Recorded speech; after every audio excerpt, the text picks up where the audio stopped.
আসসালামু আলাইকুম দর্শক, মজাদার একটা চপের রেসিপি আজকে শেয়ার করব। আজকের এই আকর্ষণীয় এবং মজাদার চপটা কিন্তু আমি তৈরি করেছি আলু দিয়ে। সব সময় একই ধরনের আলুর চপ তৈরি না করে মাঝে মধ্যে যদি একটু ভিন্ন করে তৈরি করা হয়, তাহলে কিন্তু আলুর চপগুলো যেমন খেতে ভালো হয়, রুচিতেও কিন্তু ভিন্নতা আসে।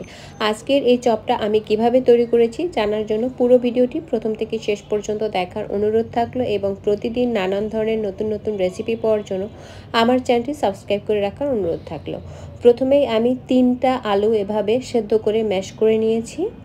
আর আলুগুলো 2টা বড় সাইজের ছিল, একটা মিডিয়াম সাইজের আলু নিয়েছি। আর নিয়েছি এখানে আমি 4 থেকে 5 টেবিল চামচের মতো বেসনগুলোকে কিন্তু আমি তেলে নিয়েছি প্রায় 5 থেকে 6 মিনিট। একদম কাঁচা বেসনটা ব্যবহার করা যাবে না, তাহলে কিন্তু চপটা খেতে ভালো লাগবে না। একটা ডিম সেদ্ধ করে গ্রেট করে নিয়েছি।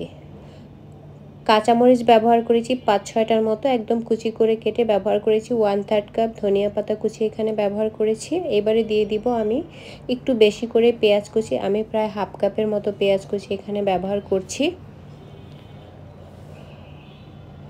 এখন এখানে অ্যাড করে দিব 1.5 চা চামচ ভাজা জিরার গুঁড়া। অবশ্যই ভাজা জিরার গুঁড়া কিন্তু ব্যবহার করতে হবে। আর দিয়ে দিব 1.5 চা চামচ লাল মরিচের গুঁড়ো।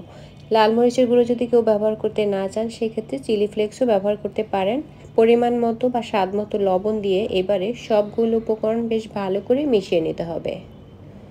খুব সুন্দর করে মিক্স করে একটা সুন্দর ডো তৈরি করে নেব। আর আমার এই মিশ্রণটা কিন্তু রেডি করা হয়ে গিয়েছে। এখন চপটা তৈরি করার জন্য আমি কিছু উপকরণ রেডি করে নেব। আমি 2টা ডিম, 2 টেবিল চামচ কর্নফ্লাওয়ার আর পরিমাণ মতো লবণ একসাথে ভালো করে গুলিয়ে নিয়েছি। আর কোট করার জন্য আমি নিয়েছি ব্রেড ক্রাম্ব।